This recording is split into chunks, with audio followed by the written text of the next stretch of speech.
Stop that. Stop that. Stop that. Yeah. I hear him chat to the noise. Move too quick, can't stop for the talking. I hear him chat with the walking. Just too sharp with the prize. White girls let it tell me I'm awesome. Yeah. Hot like fire on the pan. If you wanna touch my please use caution. Cold like 0 degrees. I'm out the cage, gotta let out the beast. Revolutionary, gotta let out the streets. Locked in a cage, I'ma let out the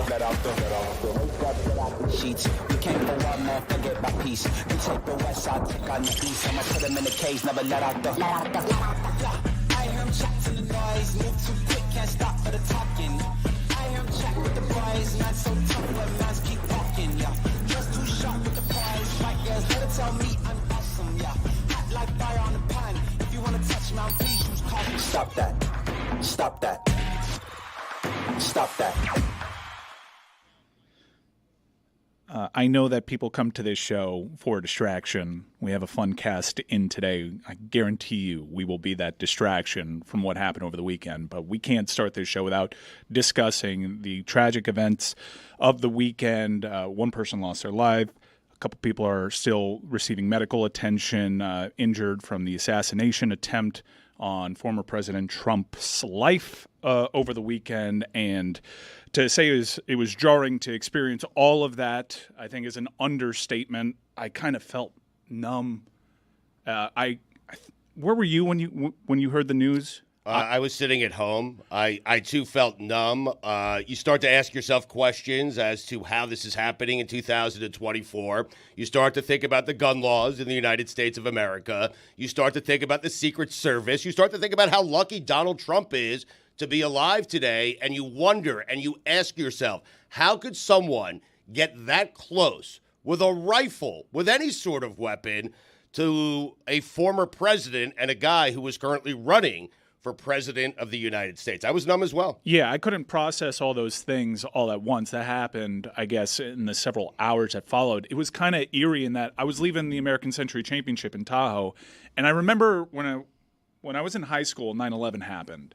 And I was trying to piece things together by hearing people talk around the lockers. This was also like pre-smartphones and whatnot. Mm-hmm. And I remember picking up on certain things, and I thought people were talking about how Independence Day was airing on like Network Fox. It was a Sunday night movie, and I thought people were talking about that. And I started piecing together more of this information. It was kind of similar. I was leaving this golf course, and I heard people talking like President Trump was shot at.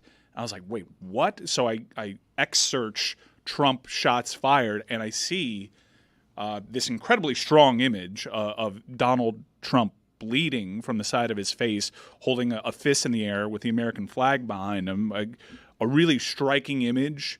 And I start finding out what happened. And, yeah, Stugotz, all the same questions. Like, if a former president is there, this has to be. The Secret Service is there. This is one of the more secure places on the planet, and you realize the shot came from outside the grounds, and you have all these questions. But it was a moment in time. I continued my walk. I got to the casino. Every TV had been either switched to news coverage or the news preempted what was going on. All the big-time anchors were called in. Wall-to-wall coverage on this really horrific act. And then the processing starts happening. You try to find out, is anybody injured? Did they capture this person? The world that we live in right now, you start seeing all the misinformation on social media, and you try to parse what's real, what isn't. And then you start processing.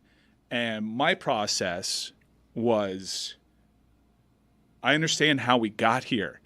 And it makes me like really, really sad. In the last few years, we had what happened on January 6th. We had an armed assailant enter the home of the Pelosi's and try a politically motivated attack that severely injured Nancy Pelosi's husband. There are things that we have seen recently, both over the weekend and the last 2 years, which I personally thought we'd never see in my lifetime. Yeah, and now we have this crescendo over the weekend of an attempt on Donald Trump's life, and I think in the days that followed, what really struck me was how normal everything seemed to be afterwards. I thought that this would still be something that everybody's living with right now. Well, what do you think was going to happen? Like, we were going to cancel sporting events, things were going to, like, what do you think was going to happen? Yeah, because you could see, like, all the sporting events that happened that were on schedule that followed, and you start asking questions. Like, there's no way any of this would be happening if that bullet was a little bit closer to Donald Trump. And I was just really struck by how the world kept moving. And I want to hit pause on that because, no, the world should not keep moving. This is... Well, Mike, hold on a second, because Trump kept moving. Well, yeah, Trump... I believe he played golf yesterday. Yeah. Trump was pictured at the golf course, which, I mean, people can deal with an attack on their life however they want. One of your supporters is in the hospital. People can parse, like, what the optics are there. That's not... But I do want to talk about the general normalcy that everybody just kind of fell into. And no, we shouldn't be normal. There is a huge, very clear and obvious spike in politically motivated violence. Sometimes it plays out in hate crimes. Sometimes it may play out in hugely toxic rhetoric on your social media. And unfortunately, it's played out now with an assassination attempt on presently the leading candidate for president. And we should do everything in our power to put our foot down and say this should not be normal. This should not be reacted to in the way that it is. We need to, again, it's cliche, but use this as a moment to come together. And I'm a little scared that we're not. And you're scared because Biden said we need to come together. Trump has said he has scrapped his entire speech for tonight. Republican National Convention, he has scrapped the entire speech. He will talk about unity and dialing it down a little bit and all of us coming together. You don't believe them, is what you're saying. Because you have every reason to be skeptical about that. You do. I think that so far people are kind of meeting the moment, saying the right things, and sometimes not saying anything is the right thing, especially when you consider some of the track records here. But then I started processing, like, well, what is my role in this? Am I a contributing factor? Am I making the discourse worse? Am I, by calling out things that I see, contributing to a toxic rhetoric? Do I want to kind of publicly check out on all of this? All these questions start popping up. What does this mean for my family? What does this mean for November? Is this going to be worse? Is this the start of something? Because that was a fear that I had, which was also post-traumatic stress from 9/11. Because you start seeing things pop up on social media and you see all this increased security. And I really do hope that it looks like from a tragedy standpoint, we have the one loss of life. The former president is, as you mentioned, playing golf. Hopefully it all ends there and we can all just take the temperature down, dial it back, and realize that we are percolating at an insane place. And maybe, hopefully in retrospect, that's the crescendo and it doesn't get any worse after that. And I really hope the politicians involved take the opportunity to cool everything down, because it was something that doesn't happen here. And if I'm someone from another country... Happened in the 80s, hasn't happened since Ronald Reagan. Yeah, well, I was actually reminded of this on social media. Someone threw a grenade at President Bush and it didn't go off. Right. I was not aware of that. But I would say that... let's all take the opportunity to realize this needs to cool off. I'm really worried about our reaction to it, almost as much as I was made worried by the attempt. Now, let's talk about the attempt. We know some things about the shooter. Again, this is a very tricky time for misinformation on the internet. But this happened in a state where the shooter got this gun. He's not old enough to rent a car in this state, but he is old enough to procure an assault rifle and take an attempt on the former president's life. And he can buy that rifle, walk through a field, get to within 160 yards, I guess, of the former president of the United States. He can do that, but he can't drive, he can't drink. So if I'm saying things like this doesn't happen in our country, and I've seen the perspective of people from outside of our country, and they usually just turn and say, what are you talking about? Of course it happens in your country. look at the last few years, look at your record with gun violence and mass shootings. And that was another thing that I started to process after the initial shock of the attempt on the former president's life is people can't gather and celebrate a common tether anymore without the fear of this. That's supposed to be one of the more secure places on the planet, and gun violence is lapping up upon its shores. It's because guns are so accessible, Mike, in the United States. So we know that. Like, we've been down this many, many times, and hopefully this will lead to a change in gun laws. But we know it won't. It won't. Right. It won't. Yes. There were, when Sandy Hook was allowed to happen, you realize that we were at the point of no return. This is an attempt on the former president's life. If there's any kind of eye-opening moment when it comes to gun laws, it would be that one. I don't think we're going to see that, but hopefully, again, the former president has been relatively quiet publicly. He's put a couple messages out on Truth Social, but this is an opportunity to do something good when it comes to gun violence. But I don't know how realistic that is. But there is some. You'll find out tonight, right? Like there is some good. Donald Trump has first crack at kind of uniting the country, uniting the parties. They're never going to agree on everything, but at least they could dial down the temperature a little bit. And Donald Trump has first crack at that this evening. It's a huge evening for America. I think COVID was another one of these opportunities that the former President Trump had in his past, where he had an opportunity to unify, and the discourse was such that we got just more extreme and more polarized.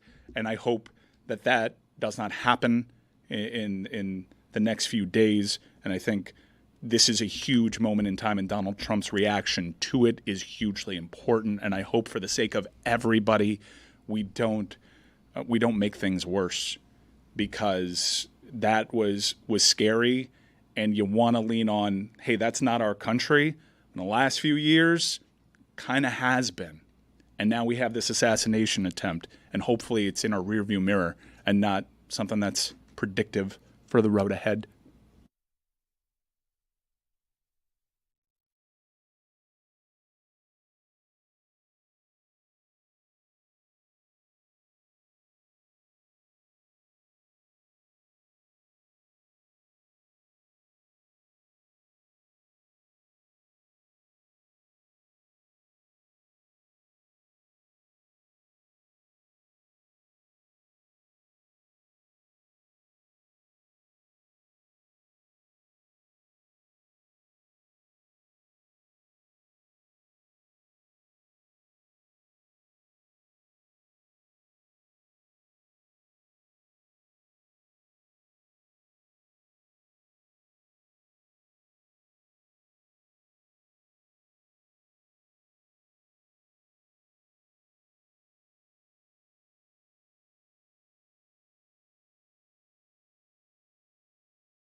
So it's a Dan Le Batard Show with Stugotz. We got Stugotz back. Dan will be back in tomorrow. Shocked that he missed today. It's Open Championship week. Yeah.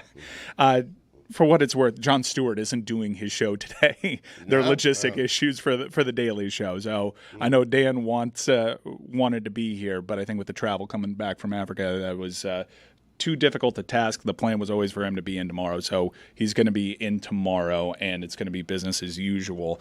It takes a lot to outshine what happened over the weekend in terms of security breakdowns, and Copa America, its final. They tried. Hard Rock Stadium, man, they did their damnedest to be the least secure place in America this week.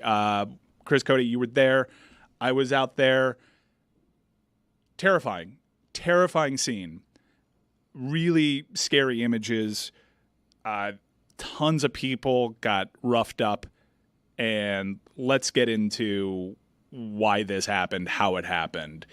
Chris, you've been to several events at the stadium. Besides Miami? I mean. Well, you knew there was going to be a shit show aspect to this. Once the final was announced, Argentina, Colombia, I was trying to explain to people outside of South Florida what this was. I called it one of the biggest international soccer matches of all time. You told me it was the biggest. No, outside of the World Cup, right? You could make a real argument that was the biggest soccer match ever. And there were a lot of people, it's like, it's not even the biggest soccer match of the weekend. You got Spain versus England. Shut up. Get-in price was like triple what it was for Euro. I know this market. I know those teams. I know its support. I knew it was going to be something to experience. And thankfully, the MLS helped us out, and we were there for it. But driving up, you already knew it was going to be bad news. Chris, you go to events there a lot of times. I'm a Miami Hurricane season ticket holder. I was really concerned when I pulled up and I saw less uniformed personnel than I do for a Bethune-Cookman game establishing a perimeter. But driving up is when you realize this could be a problem. I could have told you that a week ago. Well, look, this is a venue, Stugotz, that kind of successfully and quietly has become one of the premier venues in all of entertainment. Yep. There aren't places that can host world-class tennis, Formula One, Super Bowls, WrestleManias, Taylor Swift's, college football playoffs, the way that this one has. And it's done all of that without any public scrutiny, without any high-profile incidents. It's always been well organized. And driving up, I could tell right away that something was different about their setup, and it was not going to be a good thing. Chris, did you have the same experience? It was just an insane amount of people. The vibes were actually great until you got up to the stadium. Like in the parking lot, in the far parts of the parking lot, it was kind of normal. It seemed really crowded.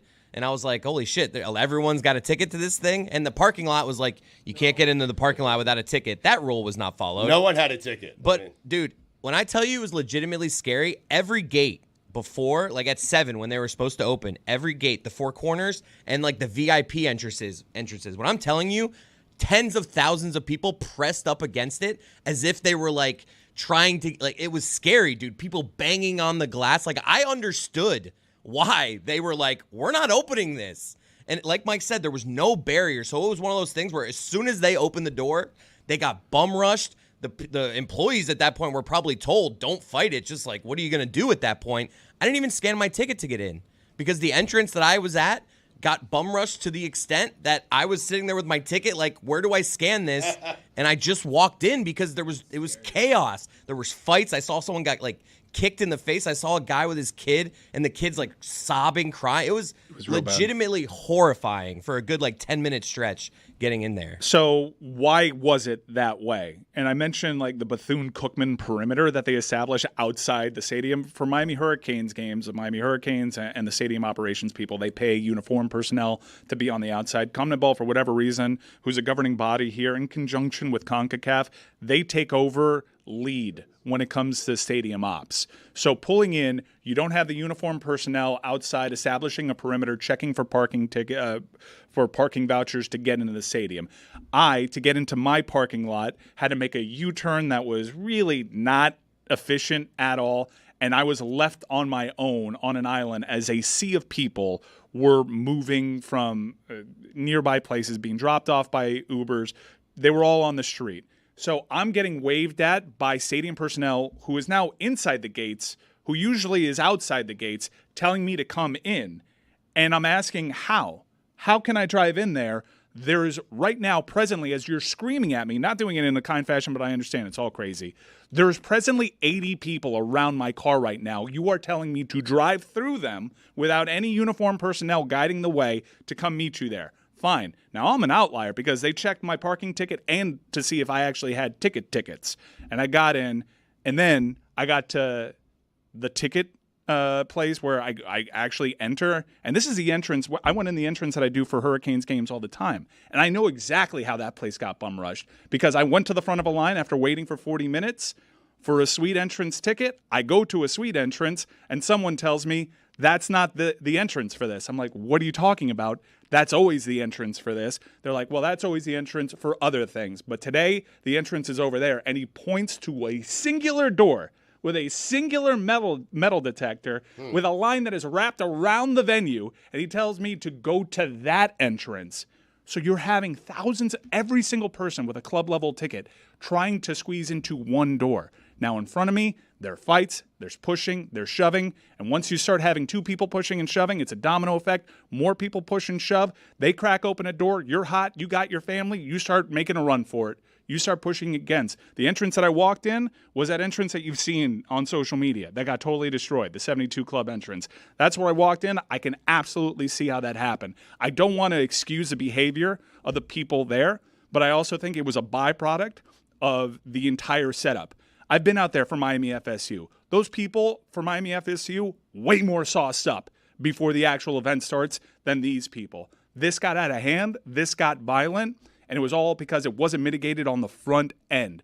People made this situation worse. And you have families trying to defend themselves. You have cops now coming in with a full head of steam, making things worse, really pushing things because they're not stadium ops people. They're trying to manage this entire situation, which has already crossed through the threshold into a very dangerous public security matter. And so they're going to meet that moment with the type of aggression that you're used to seeing from Miami PD. It was all really bad, really scary, really messy. Unfortunately, it doesn't seem like Hard Rock Stadium operations were allowed to do their usual job and had to take a back seat to a whole bunch of bureaucrats that don't know how to operate that stadium. And we saw how it played out with people actually going into AC vents, like Dude, Die Hard. Going into AC vents, people sneaking into the 200 level, which is like the suite level. And at points, they had the doors shut with like something in it, blocking it. And people are like on the glass like, no, I have a ticket to be in there. And they're just like, nope, there's thousands of people out there. We're not letting you in. Just legitimately scary. At one point, I don't want to make light of this. At one point, I almost grabbed a kid and did my I have a child thing. It was that kind of chaos. It did like, feel I like have a Titanic. child. Run through with a kid. I have a child. Let me in. It did feel Great like shield. Titanic. It absolutely did feel like Titanic. What was the idea with the vents, right? We were playing the video on stream.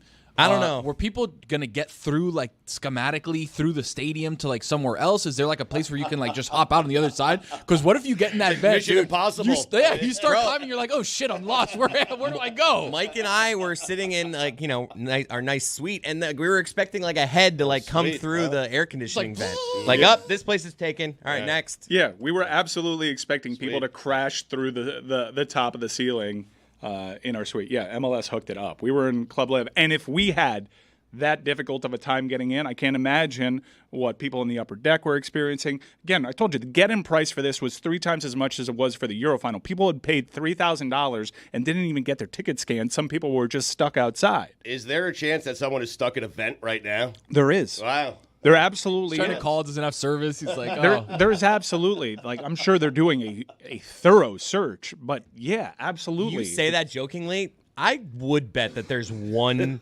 fan still in that stadium. I guarantee you there's a fan that's somewhere they shouldn't be right now. Stuck, though.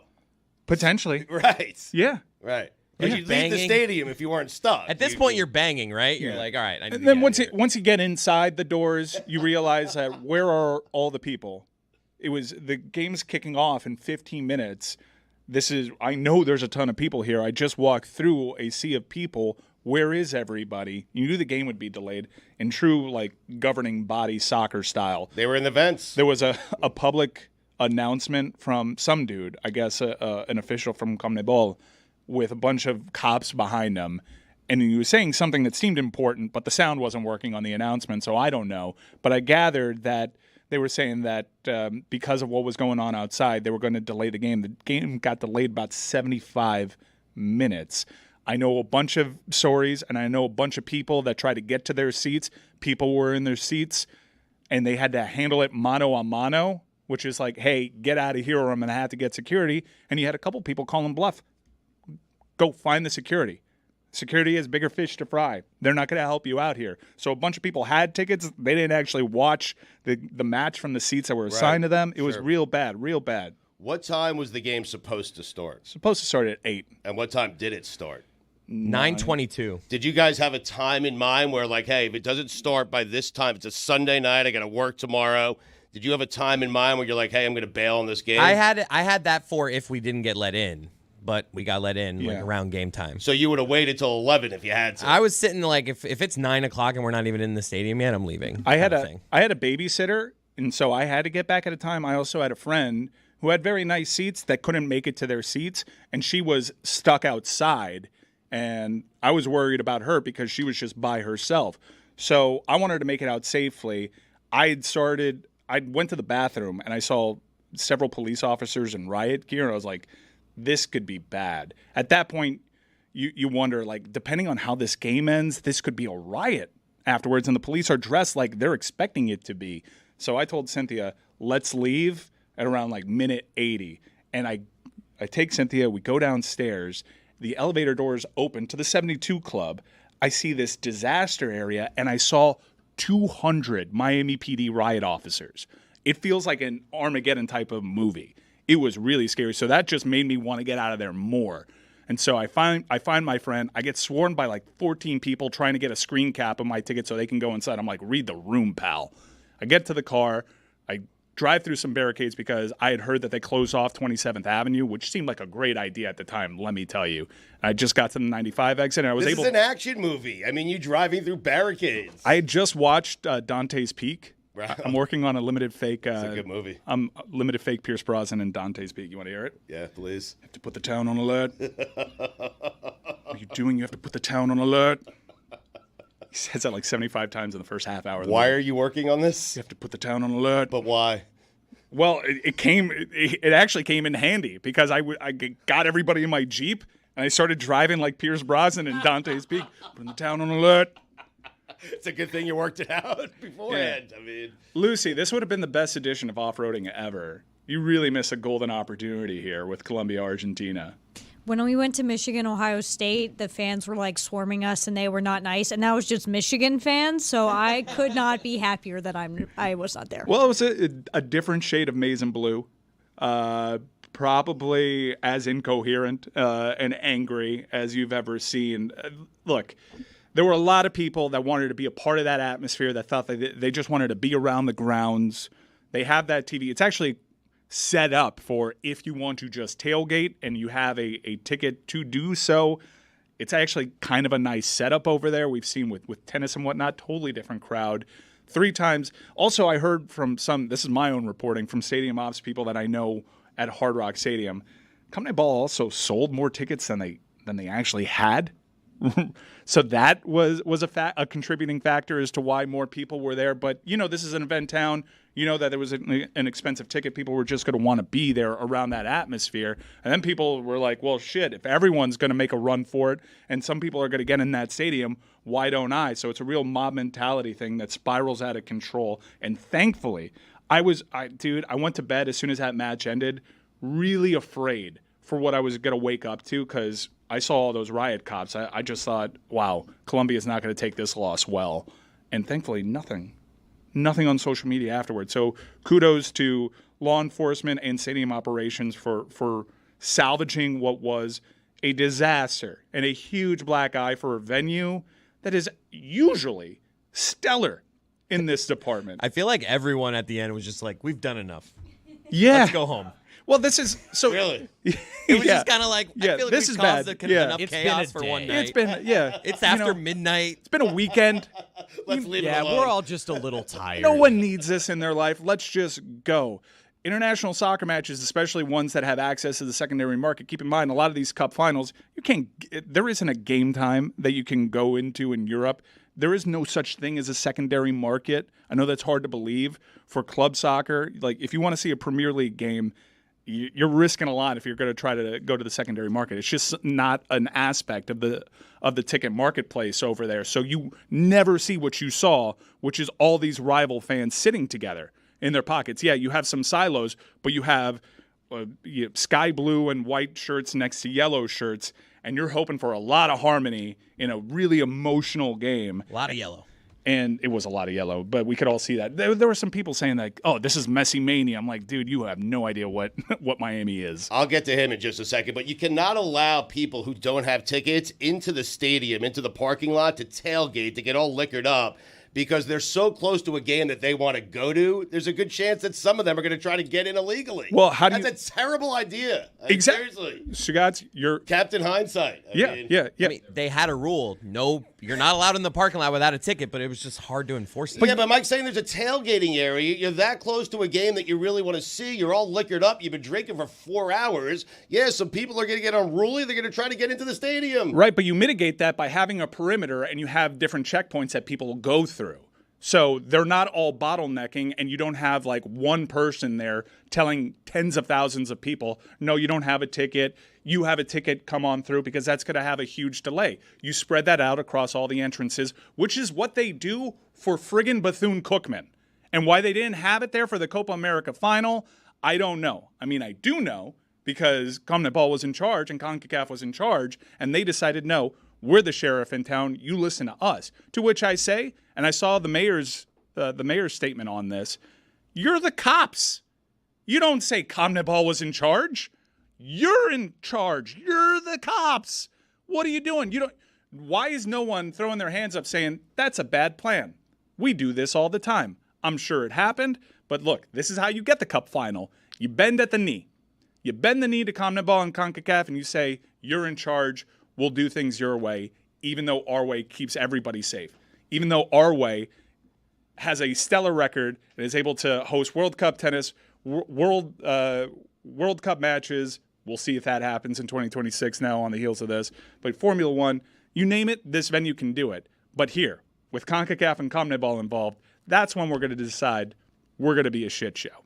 Real bad situation. Not prepared. I mean, real bad situation. Do you think soccer is dead still?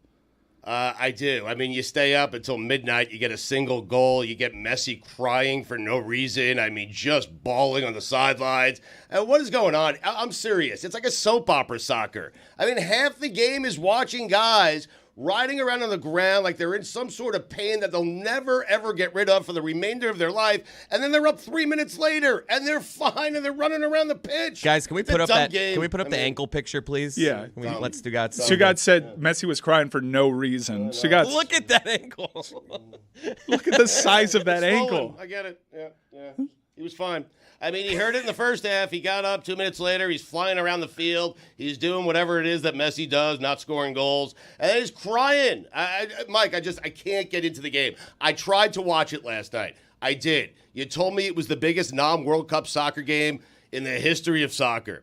I would argue, I would say some of those, New York Arrows games, Shep Messing, Steve Jungle, they were probably bigger. Okay, that's club soccer. Totally different conversation. In the Okay. history of international soccer, this is probably the biggest non-World Cup match of my lifetime. But I try to get into it. It's delayed 90 minutes. The game finally starts. Guys are falling all over the field. They're faking injuries. And you get a single goal. It's midnight. I mean, it's Faking enough. injuries, diving all over the place. That's not a faked I injury. don't like the sport. I don't know what to tell you. That's totally fine. Yeah, I tried. I tried for you. I did.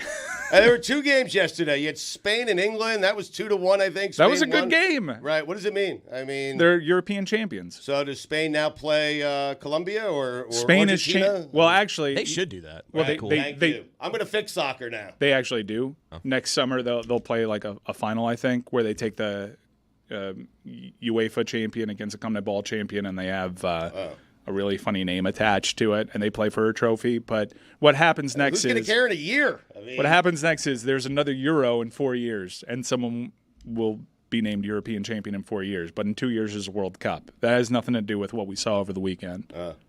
It's just each qualifying region has a championship. They essentially have a World Cup just for their continents.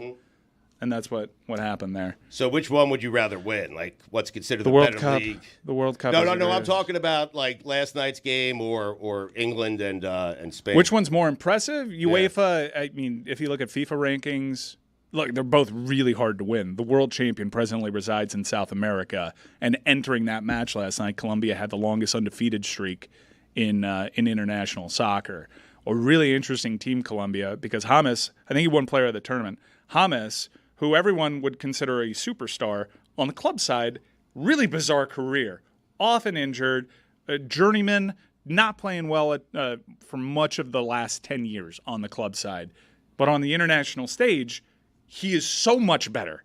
He is every bit the superstar that he flashed in Brazil at the World Cup. He's incredible. It's a real huge gulf between who he is on the international stage and who he is on the club stage.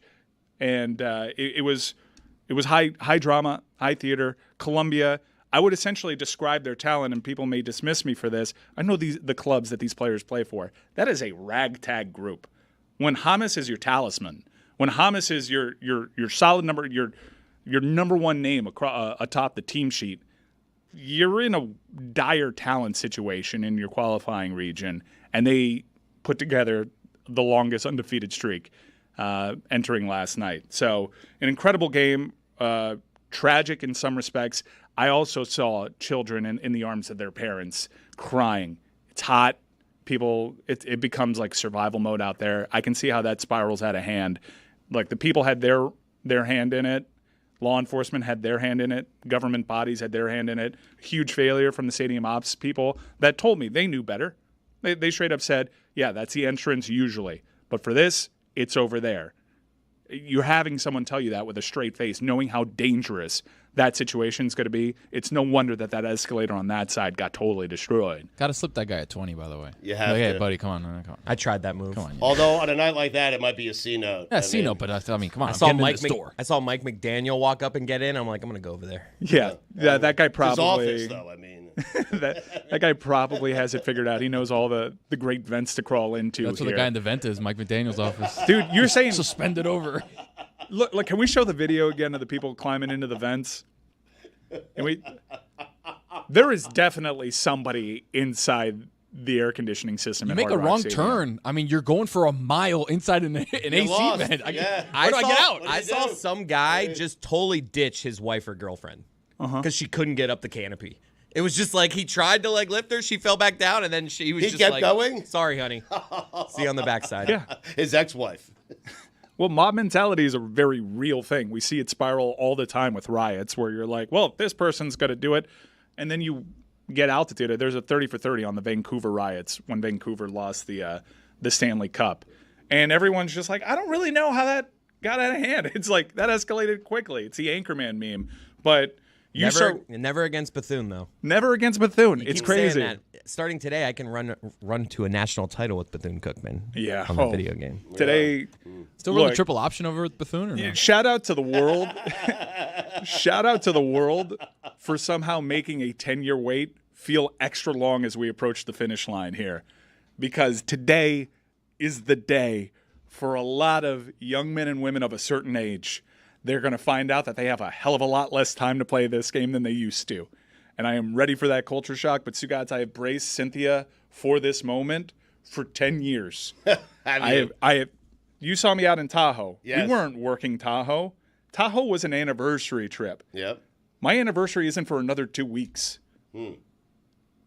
But I strategized. And did. I came up with a pathway. I was getting no more trips. I'm not going anywhere. My next trip is Gainesville for week 1 against Florida. Big. My summer is clear. And it's clear for college football 25. You're not a part of this sensation. I have your 2 first- more trips to the Sphere. I mean, What what's are your you first? talking about? What's your first season road schedule like? I mean, you do have some trips planned. I do. Yeah, well, we'll see Vegas. we'll see what kind of neutral site games I can negotiate with Georgia Tech at the Mercedes-Benz Stadium. Seems like a great week 0 opponent for my Nevada Wolfpack that is now going to be perennial national champions.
We will get to weekend observations tomorrow. Dan will be back tomorrow. I will tell you, Mike, that I have an assortment of top fives that I have collected over 2 weeks that if we don't get to any of them today, they will all be done during an hour-long weekend observations tomorrow, because there are observations from the last 2 weeks of everything that happened in sports and what happened to us at Lake Tahoe.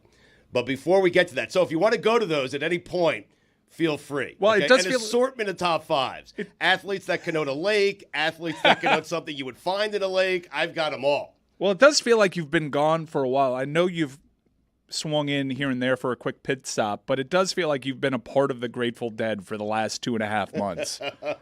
I have a residency at the Sphere. Yeah, you've been following, dude. Every show, I know every show is a unique experience, but you've been to like 90% of these Sphere shows. I went to the first weekend, 2/3 of the first weekend. I went to Friday and Saturday. So I went to 2 of the first 3 shows. Then I went to an entire weekend on the front end of my vacation time. So that's 5 shows right there. And then because we were in Lake Tahoe, not working, but we were there enjoying it because we love that event, I went to another one because I was a quick hop away from Vegas. It's a 12-hour drive.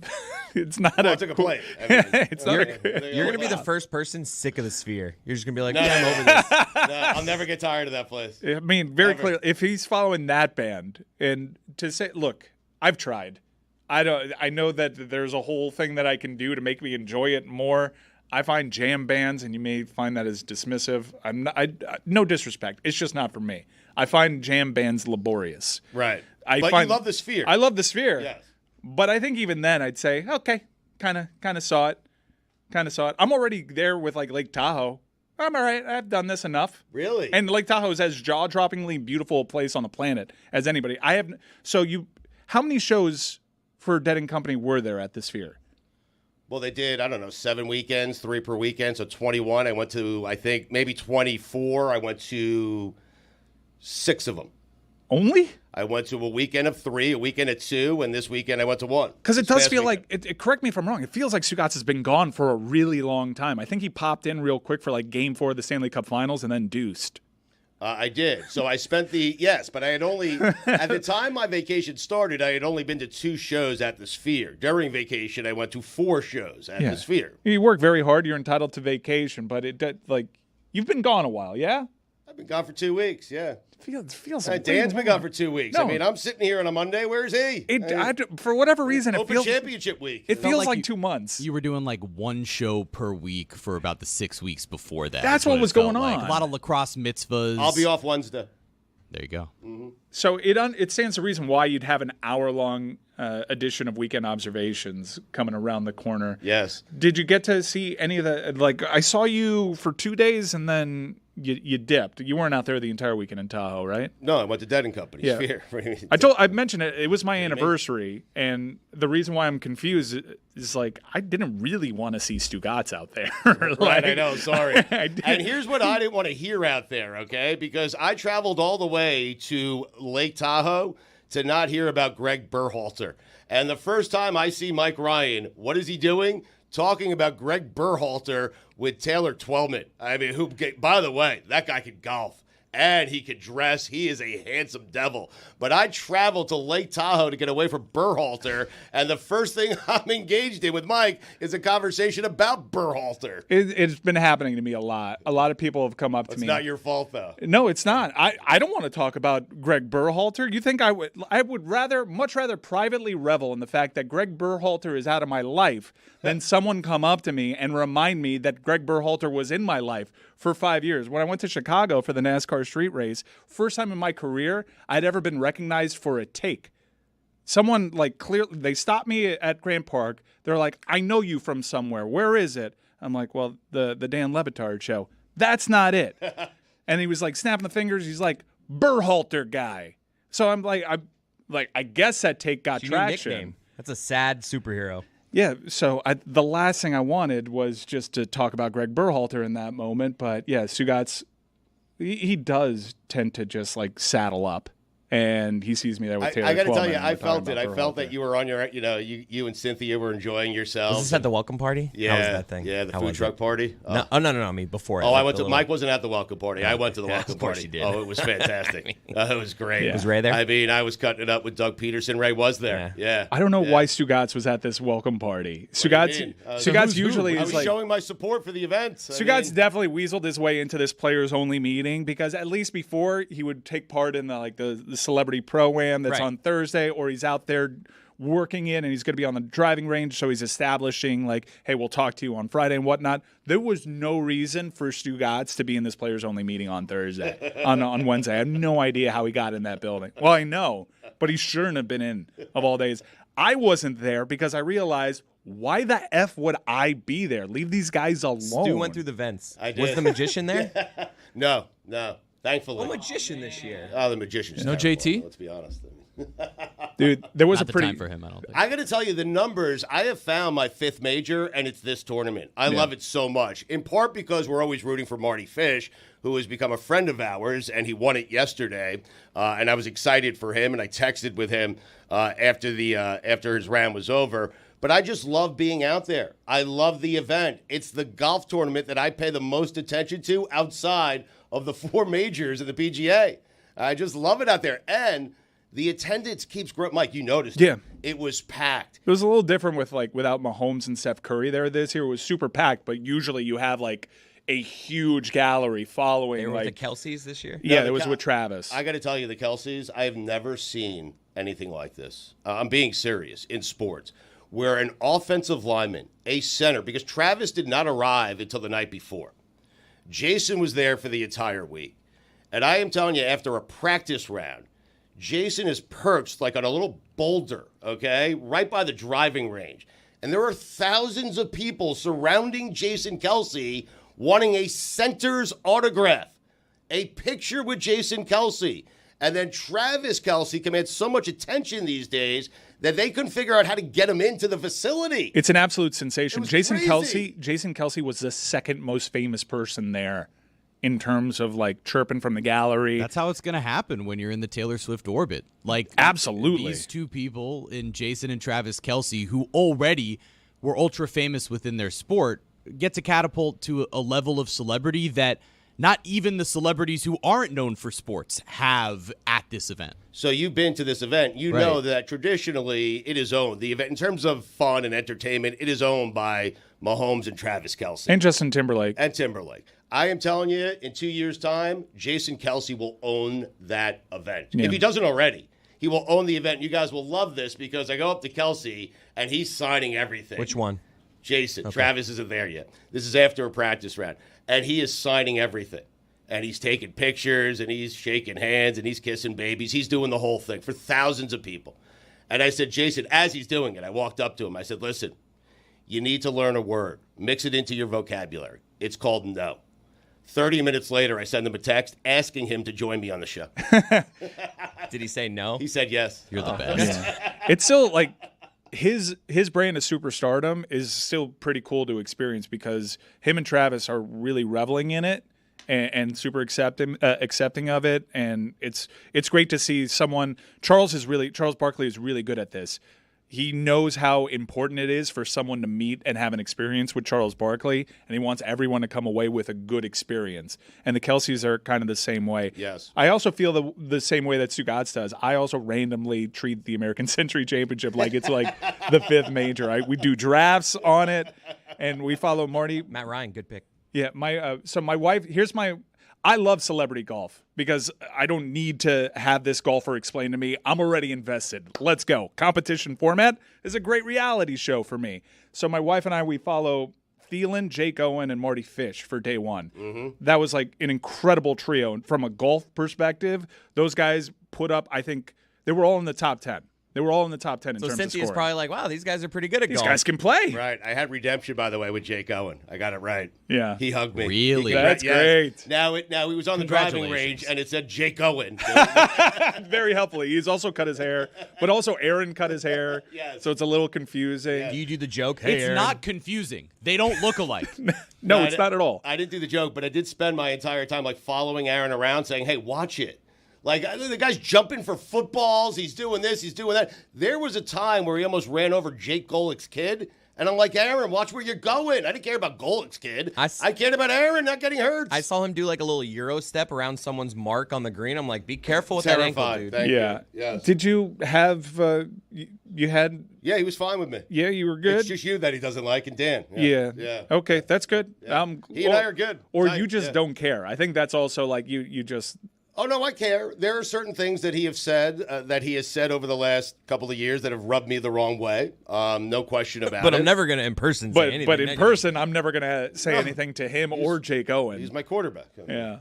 So Cynthia was following, this was her first time at Lake Tahoe, and she was following that trio. And the very next day, we decided to follow Matthew Tkachuk around for a little bit. And then she realized how hard golf is because she stopped following Marty Fish. She goes from like seeing like a dude on pace to set the course record to actively trying to find Matthew Tkachuk's third shot on 18, which was totally never found. Just it disappeared. It went into the water somewhere. Who knows what became of it? She was shocked at how good Marty is compared to like the rest of the field. I told Marty I'm taking 25% credit for his victory. We had a little pre-round speech before the first round. I said what I had to say, and he went out and won the thing. So, I mean, I said 25%. Marty said that's a bit too much. Your speech did motivate me. It's a bit too much. He dialed it back to 20. I'll meet him halfway, 22.5%. I'm picturing you just saying, hit him straight, buddy. I said you're the best golfer out here by a lot. Go win the bleeping thing. That's what I told him. Not by a lot. Pavelski's pretty good. That he's a problem. Yeah. He's always lurking. If you watch the American Century on TV, it's like the same broadcast over and over again every year of them just being like, this Marty guy, he's not just good, he's really good. And Adam Thielen, he's got a bit of that too. John Smoltz, Mark Mulder, good golfers. Yeah, really good golfers. It's like the same broadcast just re-aired. So it's modified year. Stableford scoring out there. So like the plus points are good. So A-Rod, As long as you don't double bogey, you're good. A-Rod, you get -2 for a double bogey. 0 for a bogey, 1 for a par, negative something for A-Rod got a -32 day one. He did. I saw a video of Playing him lights hitting out, one huh? where it like hit something and like went back at him. It was just it's good to see those kind of guys be normal. He's my new best friend, A-Rod, and Mike had an awkward moment with him. Oh, that's right. Can't be worse than our like Nick Jonas, Justin Timberlake. Hey, pa. Oh yeah, let's find that. Let's find up like the hits of the previous years. No, it wasn't my awkward moment. I shared it, but it was Cynthia's awkward moment my with A-Rod. gosh. She did something terrible. We'll talk to you about it next.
So, Chris, we're at the food truck party after the players' meeting. Tahoe, I know you love that. Anyone sad sitting alone like Brian Kelly was a few years ago? No. Did you see anyone sitting alone, sadly? No, I think most of the people that don't want to be there, they pop in because they have to make an appearance, and then they quietly just make their way out. Yeah.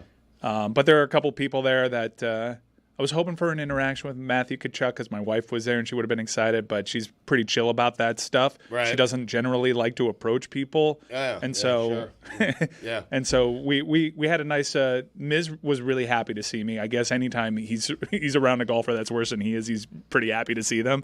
So the Kelseys were playing the first round with Miz, and I said, hey, enjoy your 9-hour round of golf. Hey, he's improved as a golfer, but he still takes like a really long time to play. Yeah. But he's a super nice guy. You're going to be bad fast. I guess if there was a Brian Kelly at the food truck party, it was me.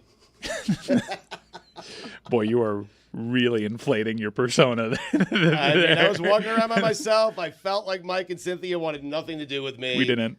I felt it. But here's what happened, Chris. So after Mike is done with the awkward Berhalter conversation with Taylor Twellman, somehow I have moseyed over to A-Rod, and I am talking to A-Rod. And A-Rod is taking great interest in me. And I am loving this conversation. We're talking. And then Pause. Yes. Talking. This was not an actual conversation from human beings. This was like Hey, buddy, hey, Rod. That's talking to me. Couple dudes trying to out-phony the other one with like phonies cutting it up. So A-Rod puts his arm around Stugotz. Big fan of what you guys do. Big fan. I haven't gotten feedback off of anything I've done greater than I did with that South Beach sessions with Dan, and like it's just lots of laughs, lots of leaning over, lots of touching the shoulder. I know Schwarmy when I see it, and those dudes were putting on a display. Yeah, but I'm feeling good because I'm there with nobody, okay? Mike is there with his wife, and I feel like I have found my partner, okay? And it's A-Rod. And I'm going to hang with A-Rod the entire weekend. But then Mike moseys over with Cynthia, and it gets really awkward. Really awkward. Did you guys plan this? Before we tell the audience what it is, and the guys here, and Lucy, what it is that actually happened, did you guys plan this out? So we saw you talking over there. This was right at the entrance. And again, like our plan is to get away from Stugotz and enjoy I know the evening. move, though. If you see someone talking to someone cool, though, it's like, oh, let's well, go stand by you Stugotz. have like, well, it's Stugotz there. And so we have the easy way. And so my wife used to be related to A-Rod. So she said that? No. It That's would a be bad awkward. start. Yeah, It'd be fine. No, I'll tell you how she started it, which is the worst way you can start a conversation ever. And yeah, I said that Stugotz and A-Rod were a couple of phonies cutting it up. I actually think Alex is nice. I understand people have love him. They have their thoughts and feelings. Like I don't. If the worst thing that you could say about a guy is that he's nice to me all the time, and I don't believe it, who cares? Like he's nice. So Cynthia used to be related to Alex in that her godmother, her first cousin, also named Cynthia. They look alike. She was married to Alex. That was Alex's first wife. They have two beautiful children together that are a part of our lives. We love those kids. So we see them all the time. So naturally, we have a family tie. And so Cynthia, if there's any opportunity to say hello to she stayed at Alex's penthouse in New York. Like if she went to the wedding, she was a part of the family. So if there's ever an opportunity, this is the one while he's talking to Stugotz, because Stugotz has properly opened this setup. Mm-hmm. But how do you say it without making it awkward is the question. I put my hand on her shoulder. Stugotz had introduced me. Yes. Hey, this is a producer of our show, and that's a great vine. Thank you. I'm going to set the table for Cynthia. Cynthia cuts through. I don't know if she had nervous energy, and just goes directly to Alex and says, hey, do you remember me? You don't do that. My weekend with A-Rob was over. My dad can come up to me and say, hey, do you remember me? And I might get like frozen for a bit. No, there's no, how do I answer this? Hey, do you remember me? He hasn't seen Cynthia outside of like a funeral like in like 8 years. Hey, you remember me? I used to be your family. He had a couple of guesses, I think, that were wrong. Did he not? No, he's like, he answered it the way that you should. It's like, I'm not so sure, because even it like, the worst possible thing that you could say is like, yeah, and try to take stabs at guessing who the person is. You could see that there was like something there, but he didn't want to actually like start playing the guessing game. He's like, good to see you. It was that just move of just like, I'm going to say good to see you. He should have hit her with prima. No, and then she goes, and then she goes, Cynthia Mekris. And so he's like stunned by the whole thing, and you could see him like Stunned. Yeah, you could see him Trying to put it trying together. to figure it out. Cynthia Mekris, and then his response was, Cynthia? And he put his hand out like he first met Cynthia when she was 5. I'm like, Cynthia has not grown. You know, she was My dad the does same that. height when she met you. My dad does that with women my age. He's like, little Tina? It's like, Tina's 38 years old. It's Same like- height, though. He goes, Cynthia? Like he saw her in grade school or something. He's like, and then he said, yeah, we used to be, it's weird. We were kind of related, still kind of are, but I could not get out of there faster. It went from me introducing A-Rod to Mike to Mike never having any interaction, Cynthia just stepping in. Do you know who I am? Go to the kids first, maybe. You start saying the names. It got We frosty. love- I was trying, but Cynthia trampled me. I don't know. I still have to like talk to her. Like, what happened there? Like, what was your? Wait, you haven't spoken to her yet? I don't want to relive it. I figured you spent the entire weekend I am discussing mortified on your behalf. It was so bad. That's as bad as it can possibly go in an introduction, because now his mind is just racing as to how he possibly knows this person. You guys already know him. He was on South Beach Sessions in his mind like 3 minutes ago, and now he's trying to figure out who Cynthia is. I could So not. awkward. I could not get out of there faster, and I like had this like frozen in fear kind of smile, like as I turned the corner, and like I take a few steps because now I have to talk to Cynthia about what just happened, but also I have to mansplain. The toxic, the toxic urge to mansplain what happened there through the eyes of a man, and I told Cynthia like, you can never do that to somebody, especially like a celebrity. You can't lead with, hey, do you remember me? You can never do that. She conceded that was probably not the best foot to get off on. Was she upset that it took him a minute? Like, No, she understood it 'cause afterwards. when you She's go in like, with that question, you're expecting the person to know who you are. I asked her, like, why'd you do that? She's like, I don't know. I don't know why I did it that way. Very aggressive. It was and she said it with some sass too. I know.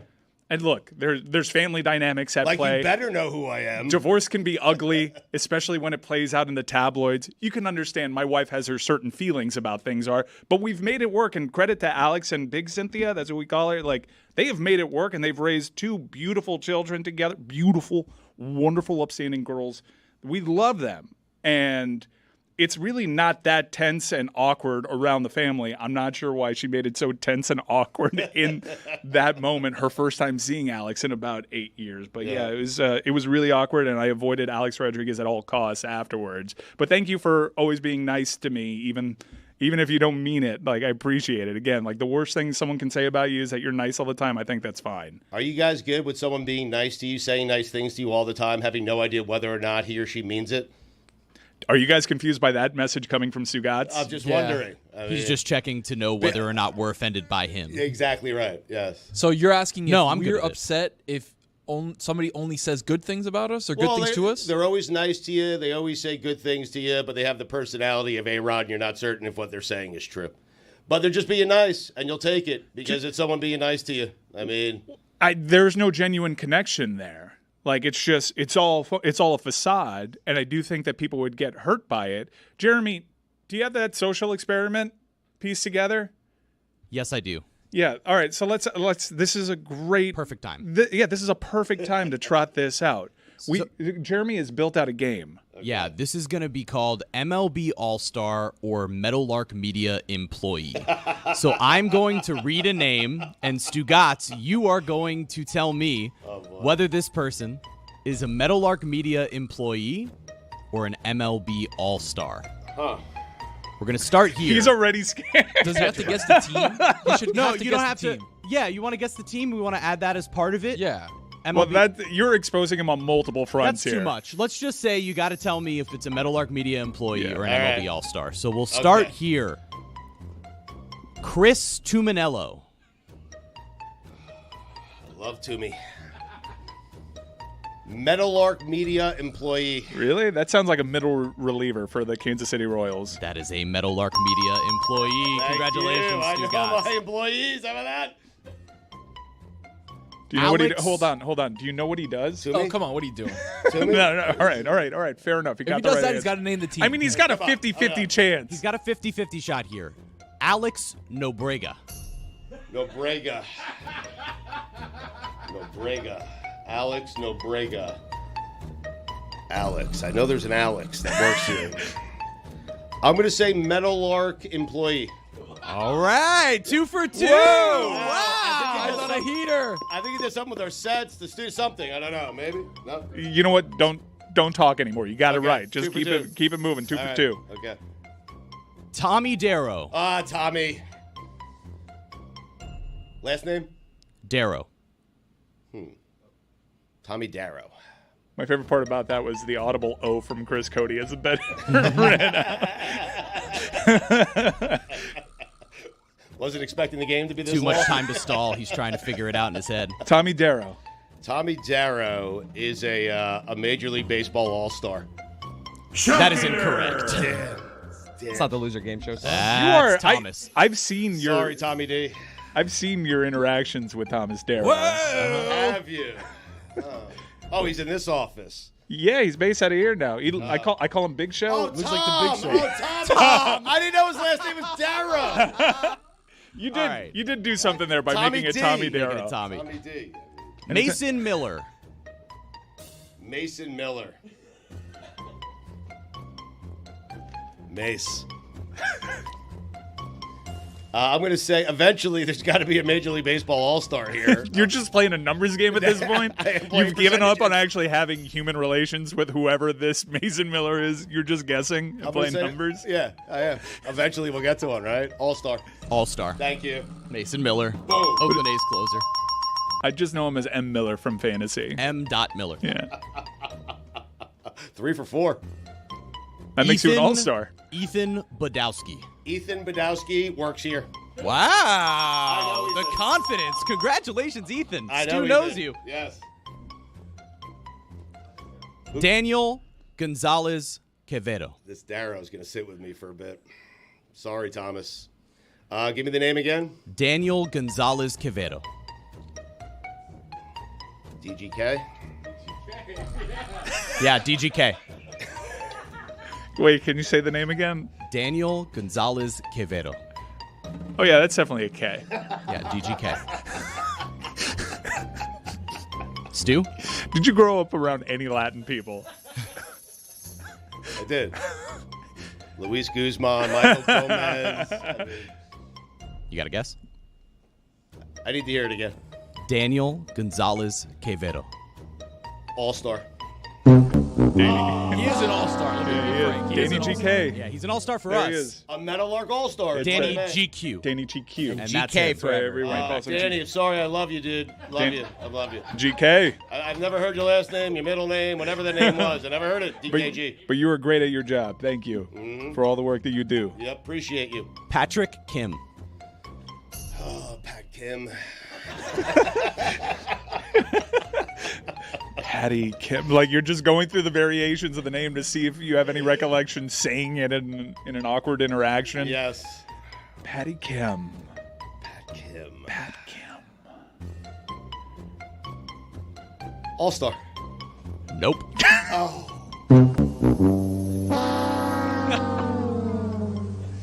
I don't think Chris Cody knows who Pat There's Kim been a couple. is. There's been a couple that Chris has turned around and been like, "Hey, what's the answer?" So I know what sound There's to a play. New York office. It's a little unfair. It does make it unfair. And Stugotz has been on vacation for 3 months. Well, this one Thank should be you. easy Sphere, for you. I mean. This one should be easy. Jordan Westberg.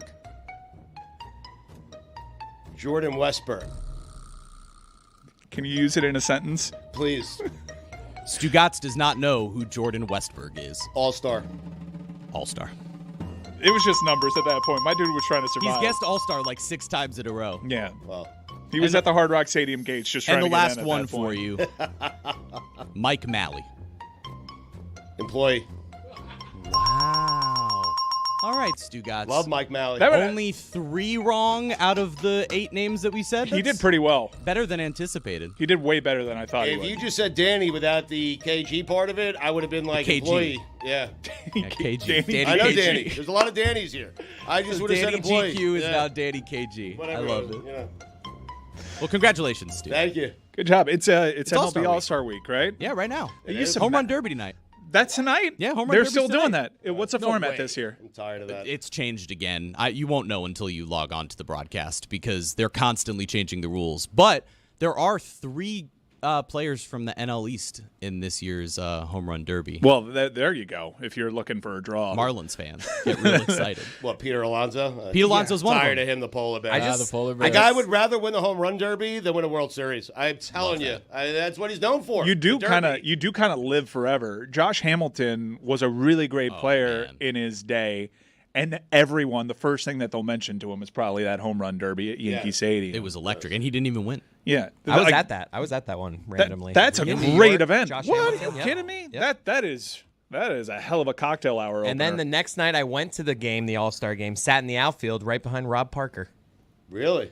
Fun fact. the Rob Parker. Rob Parker, because this was like at the peak first of like take? him on like Yeah. first is take. peak Rob Rob Parker. It might have been first. And I was 10 like, at that point. holy shit, Rob Parker's right in front of me. Parker.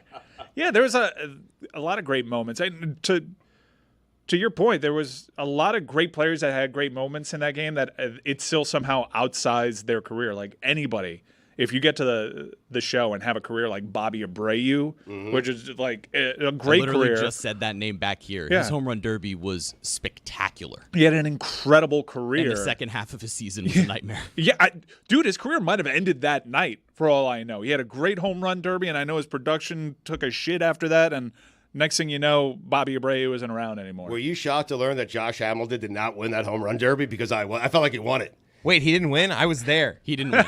He didn't win it, but he won it. He did win it. He He's exhausted the rare himself. guy who didn't win, but he won. Right. Exactly, based off seriously, the PR of who it. won? But I think what it was is that was why they started changing the rules, because he had such an unbelievable round, but then was exhausted by the end of it, and so he ended up losing the home run derby. I'll look up and figure out who So it was. what are the rules now? Genuinely, I don't know the answer to what you're asking. That me. was 08? Oof.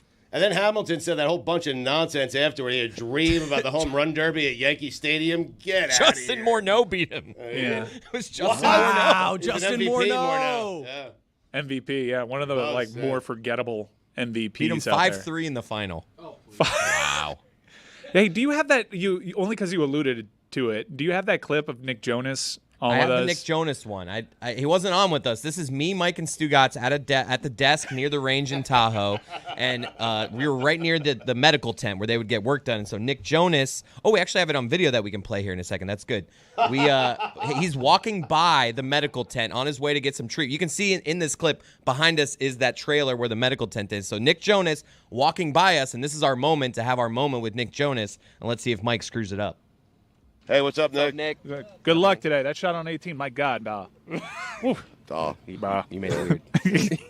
That time you embarrassed us. Yeah, I Mike. did. He literally looked through you right there like, what? Yeah.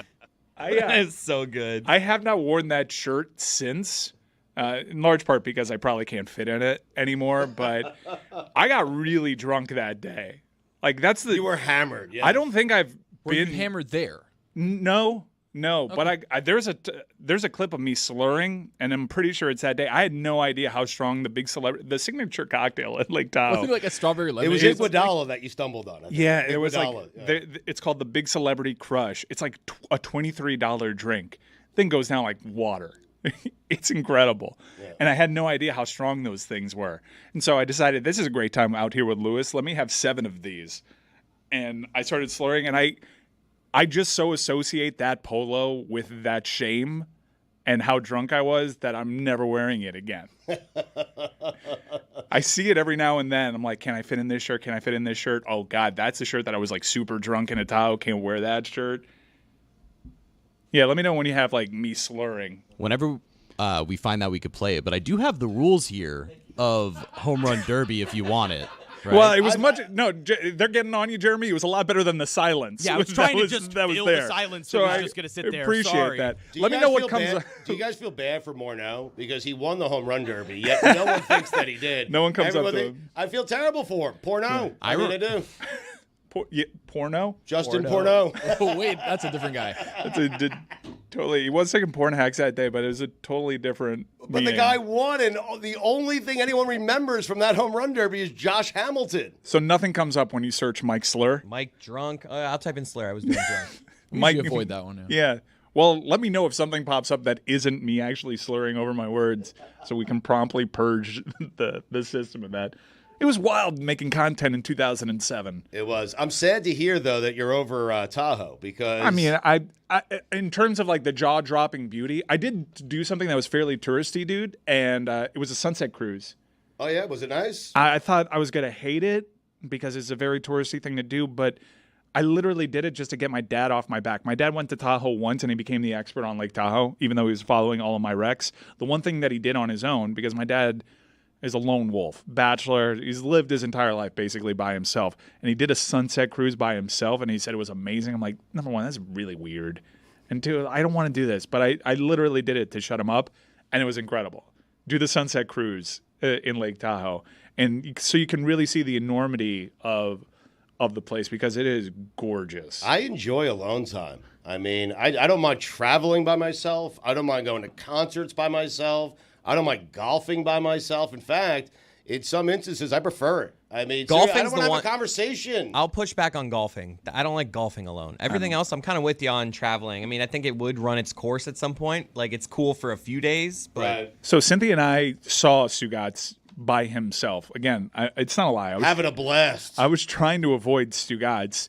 I was staying at the same hotel that Stugotz was. Cindy and I were having breakfast, and we literally put our menus in front of our faces as Stugotz was very clearly going on a cigarette break. Oh, yeah. And they have like a designated, it's kind of sad, they have an area outside where people can smoke their cigarettes. And it's just like these 4 chairs that are all facing one another. Right in front of my room. Like right in front of my room. They knew you were coming. It's like a cigarette cipher. No, there's people smoking right in front of my room. I open up the window because the window opens all the way up. I'm like, hey, you're smoking on my yard. Like, weed's get outta legal here. there. There's people smoking everywhere, isn't there? Well, Well, you can have forest fires. Like, so they're Oh, very yeah, I've only smoked in the smoking area. they're very cognizant of this fact, and they try to have it all isolated. So you have just like a really sad cipher of seats.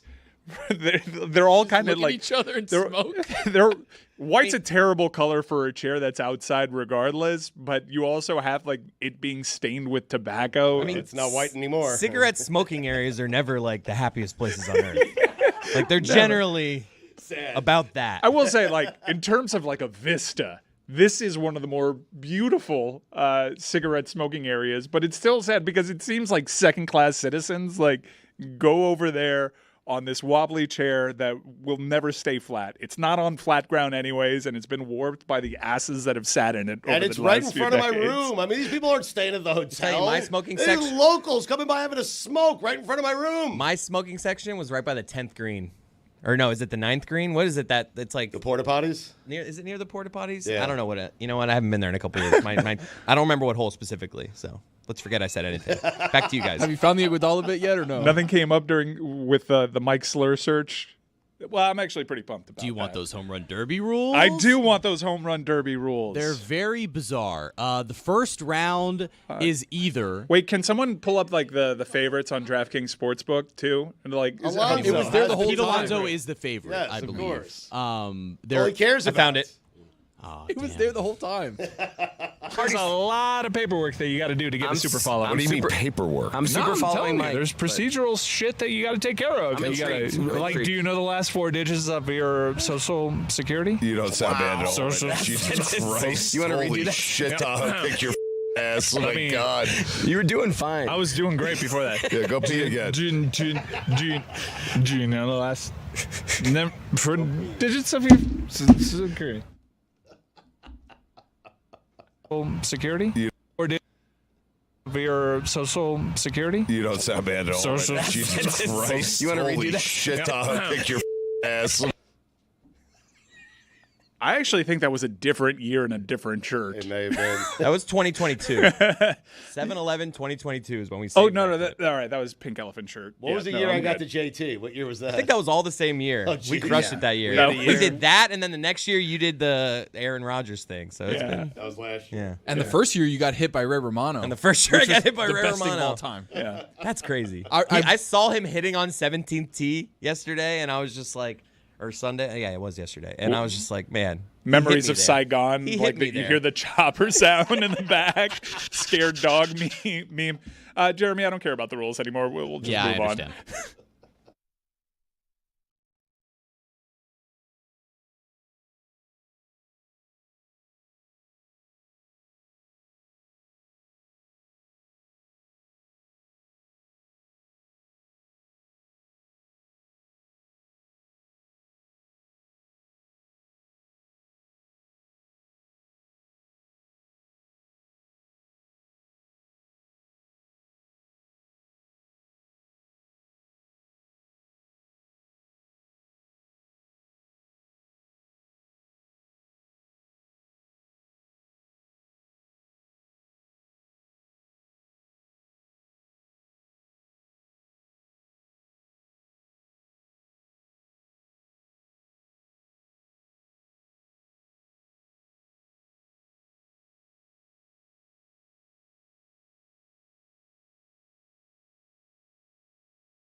I really am going to campaign for Lucy to go to a Columbia soccer match at some point. Just go to like the league. I think that's a great addition of off-roading. When I came in, maybe she doesn't want to go though. I mean, You guys have scared me from going. you should be scared. Like it was.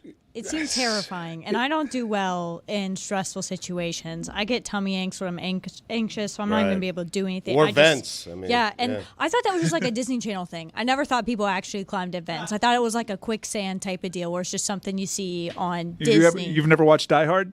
I've seen Die Hard. I don't like Die Hard because because I'm really queasy with blood, and the scene where he has to like walk on the glass, barefoot. I can't do it. I see those people climbing through a vent to get into a sporting event, and I feel sad for them. I get a life. I don't know. Doing? I don't know how journalism works in reporting, but I have a source, a text that somebody affiliated with that stadium that doesn't lead anywhere, and that inside there, like they talk to an AC guy that works at the stadium, and they're like, there's probably people inside an empty wall. Like there's where those people are climbing right now leads nowhere. Yeah. So hopefully they turned around and realized that there were a bunch of people that were. I saw a credentialed media member got tackled by police.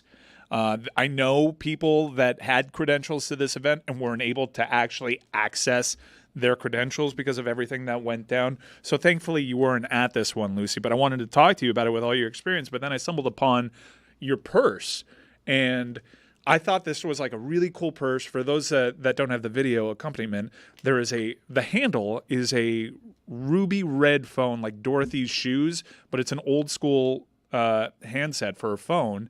And I was like, wow, what a really cool thing that you picked up thrifting, because I know you go thrifting, but that's not an old school purse. No, it is not. So most of you know it was my birthday last week. Happy birthday. Thank you. And I always give myself something nice for my birthday. And I saw a TikTok of this, and I was so easily influenced, and I needed it. It's Betsy Johnson. Betsy Johnson makes like a bunch of weird, quirky stuff. She's a very famous designer. And so I saw this, and I was like, I need this purse phone bag.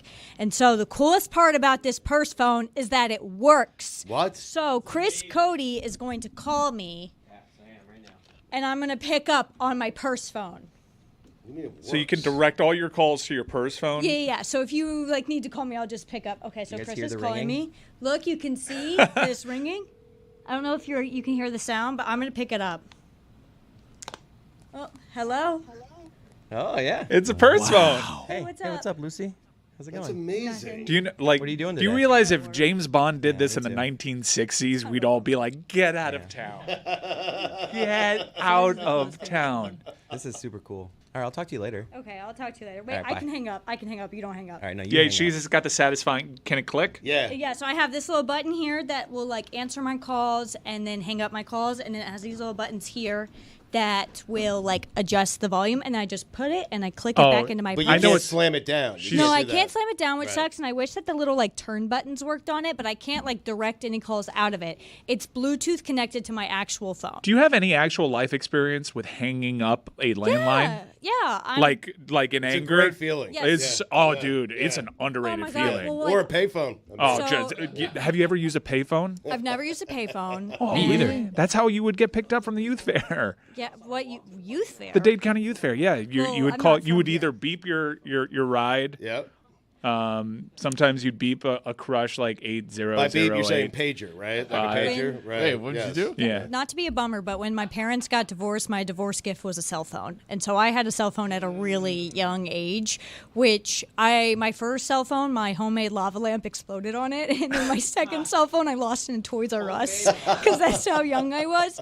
And so I've had like a bunch of cell phones, and I've had like the cool like flip to hang up cell phone, which I missed that a lot. And then I had a landline before my parents got divorced. So that's just another thing I lost. So, but now I have my purse phone, which I'm not going to give my number out so no one call me, but my friends can call me. It needs a satisfying Well, it has a button. feeling. It No, has the button doesn't do No, it. no, You got to a slam a phone down. feeling, yeah. It's super satisfying. If you to watch hear. Dante's Peak, Pierce Brosnan picks up a phone and he's like, "Put the town on alert," and he slams it, and You can it's like way practice more on effective. my purse phone if you want, but please be gentle We have to with put the it. town on alert. Oh, and got for it. the audio listeners, my bag is super cute. It has cherries on it, and the phone is bedazzled. Really?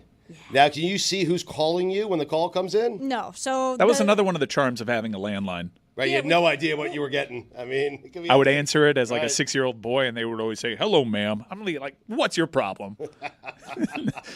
I lived with my grandparents at the turn of the century, which seems like a really dated way to do that, but I was in high school. This is when the PS2 came out, and they actually had a rotary phone, which made like calling for PS2s a mission because everything was press 2 for electronics, press 2. I don't have a touch-tone phone, so like I'm literally like going 2, nothing's happening because I don't actually type anything out on the rotary phone. So that's how old I am. But now I'm really excited to get home and at 4 o'clock play a video game like you wouldn't believe. Speaking of 4 o'clock, the boys, me and Taylor streaming. Wow, NCAA the football second it 25, drops? The second it drops, as you can see on screen, the boys going to be ready, 4 o'clock. Why? Biggest game on the planet. Why are you doing this? I would not want to be on the internet the first time. I need to be by myself. That's experiencing the thing. this. I hear you, but we're doing this for the masses that don't, maybe you're at work, maybe don't have the opportunity to go out and get it. Like, we're doing it for them. So everybody in the chat, everybody who's listening, go check us out, 4 o'clock, all the usual places. What a sacrifice. You're so brave. Have you also told your wife this day is coming and that you're going to be a worse version of yourself? She knows. And obviously she's pregnant and we're expecting, and it's coming to, the momentum is, hey, look, this is what I'm going to be doing. I just want you to know. Newborn baby. Not for long, Tony. Newborn baby, though. 5 months, 6 months. Low key, that's a great time to get into gaming because your social life is ruined anyway. That's what I'm saying. So you're just kind of leaning into it by doing that. But my wife and I, we both scheduled a lot of activities for this week. I'm going to a concert tomorrow night. Not too jacked about that now. I'm going on a boat on the weekend. Kind of already regretting that. Get some rest, man. Twisters is coming out. I'm doing Twisters. I'm kind of Are you pumped for Twisters? I'm down. Are you doing a renting out the theater again? Yeah, you want to come with? What Here's day? what I'm doing. You know my experience with the last Mission Impossible movie. I got a 4DX seat, and I didn't know what that meant. And so my wife and I, we order a bottle of wine. And I'm trying to pour it as Ethan is motorcycling or running, and it's just so now the challenge is I'm gonna wear all white to Twisters and drink a bottle of wine, and see what the damage is at the end of it. Because I'm doing 4DX now. Glenn Powell is a superstar.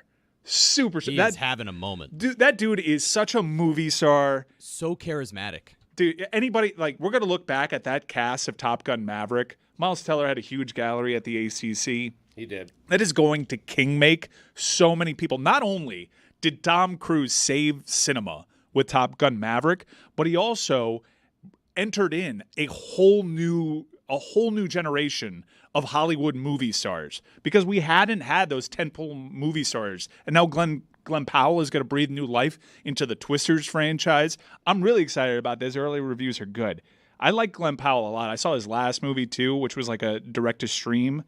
It was about Is that the Hitman one? Yeah. I saw it. Oh, It it's wasn't great. Yeah, it was I really love good. that movie. Yeah, I'm a big Glenn Powell guy. Danny Ramirez is also in Top Gun Maverick. He's a local guy. I think he went to Coral Park. Big Canes fan, friend of mine. His career is blowing the F up. He's in the trailer for the new Captain America movie. He's doing a movie with Joaquin Phoenix. I'm telling you. So Tom Cruise is making careers. Tom Cruise saved cinema. Mm-hmm. He should be thanked. I even agree though with you. He's, I know he's weird, and it comes with a lot of baggage and stuff, but that dude is undeniably a movie star, and he saved cinema, and he should get a special Oscar for doing so. I really like Glenn Powell, and I like that he keeps bringing his dog everywhere with him. Very cute little dog. But my thing with Glenn Powell is I'm getting a little nervous that we might be overdoing it, because it feels like he's in every movie lately. And I like him. I think he's really good and like charismatic and fun. But I feel like he has like 2 more like big movies in like the upcoming future We'll to get turn tired into of like him. Chris Pratt, where we're like, Yeah, hey, that's we just always had a the little concern. too much of you in one short period of time. So I think Glenn Powell should just chill out for a little bit. I heard he's moving back to Texas. I know he's a big college football fan, so he's probably playing the game. Yeah. So just, Glenn, take a little break, keep posting the dog content, and then come back so that we don't get too sick of you. So lighten up break. on the Powell is what you're saying. Yeah. Do a hit But I on like College him. Game Day. I don't know, but for some actors, that doesn't, we had a lot of Tom Cruise early on, and that didn't seem to impact his career. He was fine. No, But he that's came out social totally normal media. by it. Hollywood didn't make Tom Cruise weird at all. I'm just saying we didn't get tired of Tom Cruise. But you didn't have social media like doing what is happening right now with Glenn Powell. Tom- Because if you go on TikTok or you go on Twitter right now, like, he is everywhere doing everything, doing TikTok dances, doing press tours where they're linking him to every single actress that he's in a movie with and doing the relationship baiting. But he's just the most charismatic person that exists right now, and you don't want to you want to like enjoy that charisma as opposed to overdoing it. I get what Lucy's saying. I think I can make a solid argument that Top Gun Maverick is one of the most important movies ever. Agreed. Not just because it was awesome. It was a great movie. It was the middle of the pandemic. It's the first time I went out to do anything during the pandemic. We needed that to work so bad. I don't think you have things like Barbenheimer that happen afterwards. I went to the movies for Tenet, and it was not an event. We needed something to bring us back. But also, we're talking about Tom Cruise as if like we've never gotten sick of him. Tom Cruise needed Top Gun Maverick too. He really stuck his neck out for that. He needed that bad. Remember, the going clear thing kind of ruined Tom Cruise. It certainly canceled in terms of a lot of people left the Church of Scientology. A lot of people distanced themselves from it. Tom Cruise needed that. He needed the movie, the role. And also, Yes. we got stars. We ushered in a whole new generation of movie stars. That is one of, low-key, like the most important movies ever made. Speaking of creepy Cruise, did you see him at Wimbledon yesterday? No, I Center court, right behind Kate Middleton. It was missed. fantastic. So my flight got delayed leaving. Tahoe is so beautiful, and I feel like they go out of their way to make it really impossible to get there. Oh, it's hard, man. It's really difficult. And my wife and I, we had made a commitment to start our dynasty at in the University in Nevada, #Battleborn. And then our flight got canceled at the airport, and we ceased being able to see ourselves there. You can negative recruit this place. It's not easy to get to.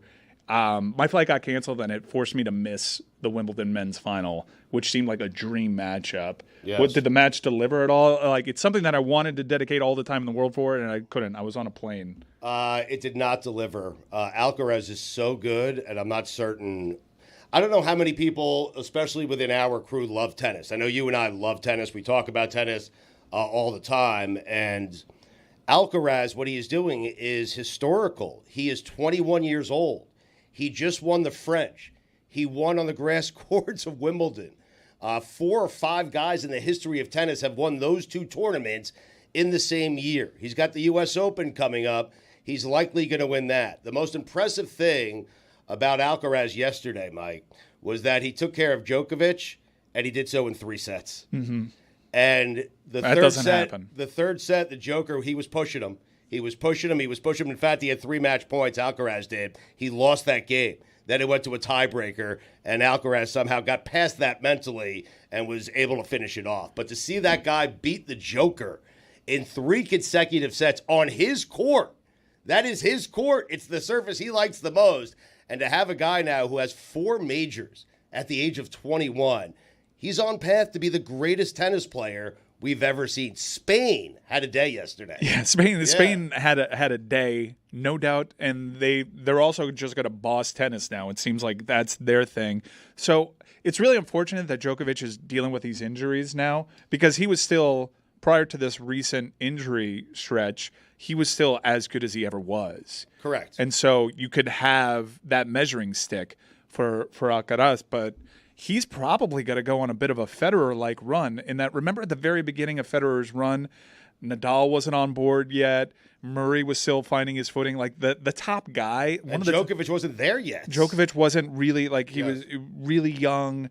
Like, he was going up against the likes of Andy Roddick, and there was a huge gulf between Fed and the rest of the field. I don't think it's quite that, because guys like Medvedev and Sinner are going to push him, but he's pretty clearly better than them. And we'll see what that means for tennis, because I think there's a really special time that we're coming out of in men's tennis, where I'll lump Murray in there too, because when Murray was healthy and he won Murray Wimbledon, was great, yes. His run was a little bit shorter, and his run actually just officially came to an end. But you had Wawrinka, like, you had a bunch of guys operating in that generation. Stan, Andy, Nadal, Federer, Djokovic, 5 guys that if they were born just in a different time would probably be considered the greatest men's tennis player ever, because they just would have dominated the field. Right. They would have padded their stats so much. Now it's just Alcaraz. Like, he has no one pushing him. It feels like the only guy pushing him is Djokovic. He's getting older. He's coming off the injury. Sinner's there, and there's a lot of look. American tennis is really good. Yeah. Like, we got a couple of guys that can possibly push him, and you've seen the Marty Fish documentary on Netflix. Like, these tennis pros, they become consumed with taking down the top guy.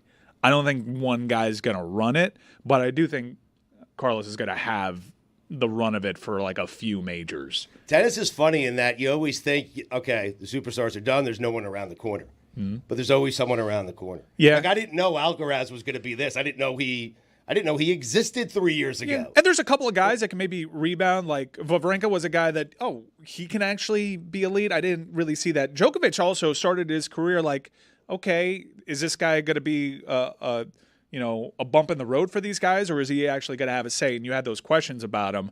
I think I have questions about the surrounding field around Alcaraz right now. Like I could see them getting there.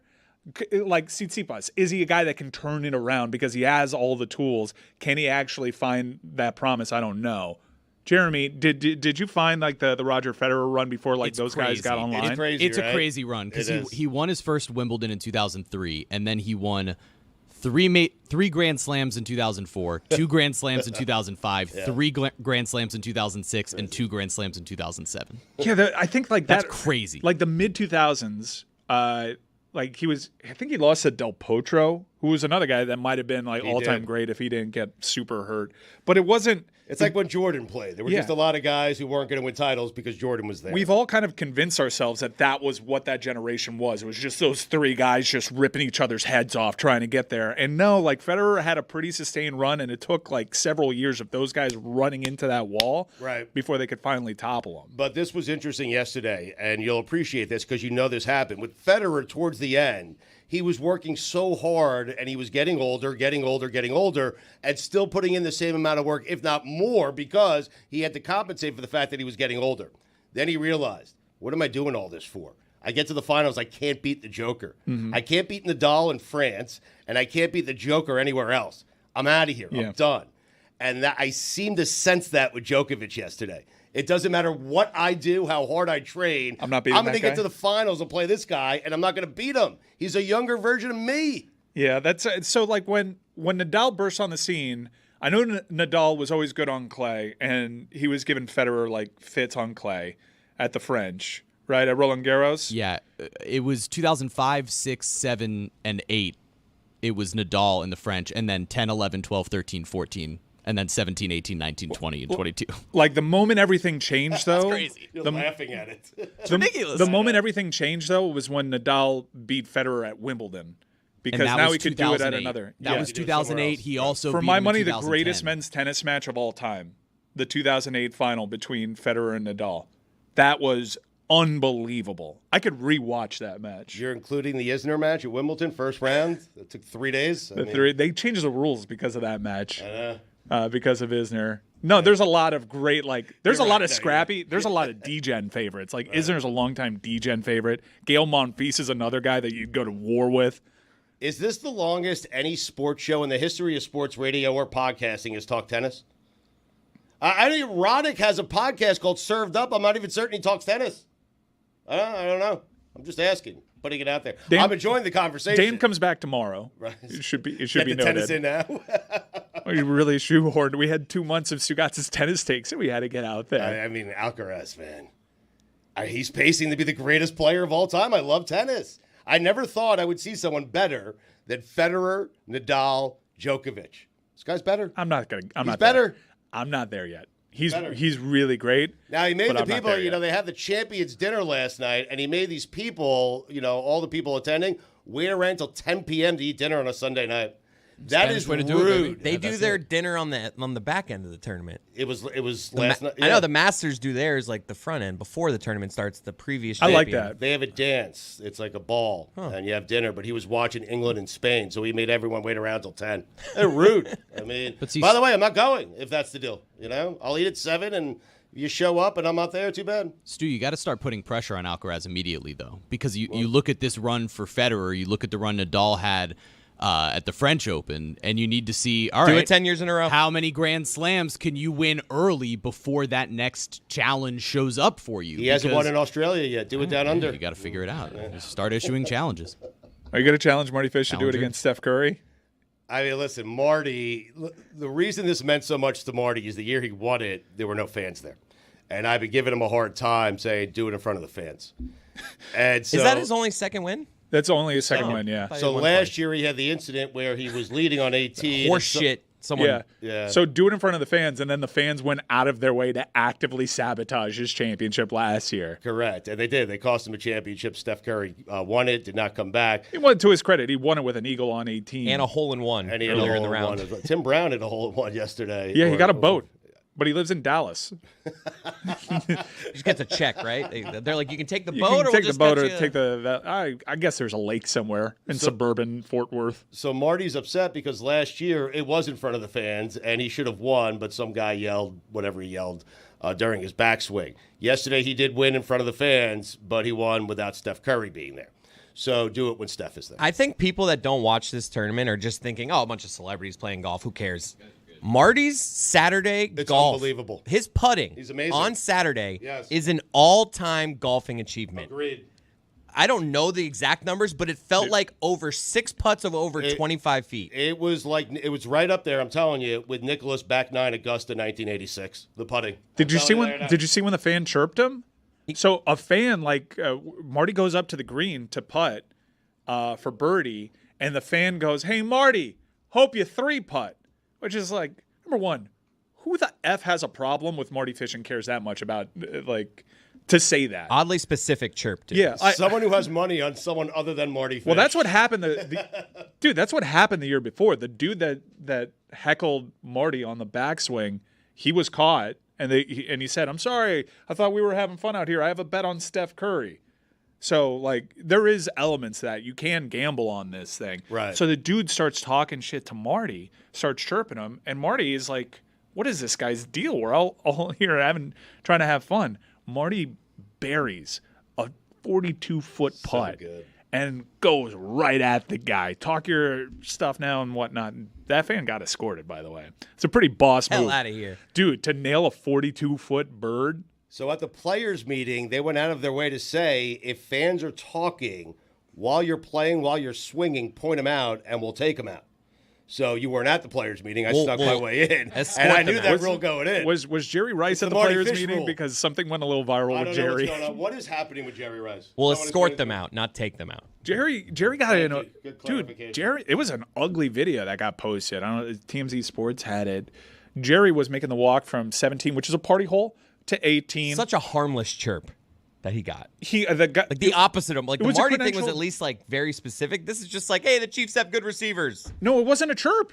It was a credentialed media guy. Now, granted, But it was kind of context. chirpy. It was like, well, I could see where he would be bothered by the question because Jerry Rice, Niners legend. But also, if you were in the players' meeting like I was the night before, you would have learned no questions while the guys are walking down a fairway. Well, he wasn't walking down the fairway. It doesn't matter. No questions while they're playing golf. it looked like that little middle area between Where there's 17 the that's basketball. that's no where if questions you want a there. selfie, if you want an autograph, that's where you post up.